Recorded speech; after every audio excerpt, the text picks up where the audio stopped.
Hi, Sander here with Seattle Seed Company, and I'm going to give you a quick demonstration on how you can make your own low-cost cactus and succulent soil at home.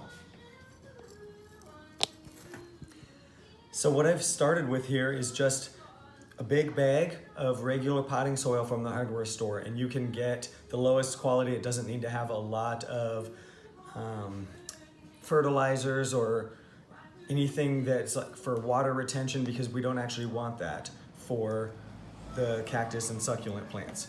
So you'll notice that when you buy potting soil at the hardware store, it already has a decent mix of drainage materials in it like this, but we need to put a lot more in there for these drought tolerant plants so that they don't rot out at the roots. The recipe we're gonna use is a mix of the potting soil, some pea gravel, some sand, and some perlite. So sand can be play sand or paving sand or anything that's coarse and inexpensive. You can usually get a pretty big bag for $3 to $5 at the hardware store, and you're gonna wanna mix that in. I'm gonna do several scoops.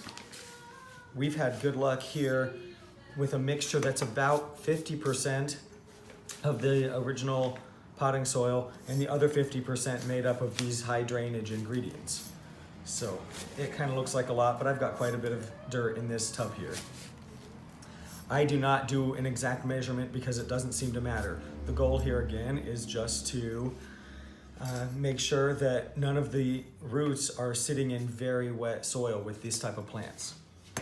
Here we've got your standard pea gravel. I don't put quite as much of this in because it gets really heavy, but it does seem to help. And it also, by adding extra weight to the soil, it helps succulents and cacti, which tend to be top heavy, stay in place better than light fluffy dirt would be. So that's why I like to put in some pea gravel. And last ingredient I'm gonna put in is perlite, which you can also get at any hardware store. It's a very lightweight material that's derived from volcanoes, I think. And be careful with the dust. Breathing it in does not feel good. It will make you cough.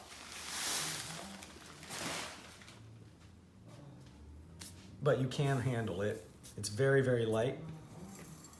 And then we just mix these all together. After I've mixed, I usually go by just the feel in my hands and the look of it to see if I think that I've got enough drainage material in there. It should be coarser and heavier than the soil you started with. And this mimics the type of environment that succulents and cactus usually grow up in. There's a little piece of plastic in there. You don't need that. So most of these materials cost less than $10, and you'll end up with a big amount of soil. It's much less expensive than buying a small bag.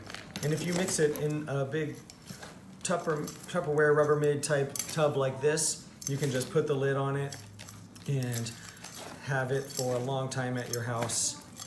Make sure it's sealed up so you don't attract bugs in there, but there you have it.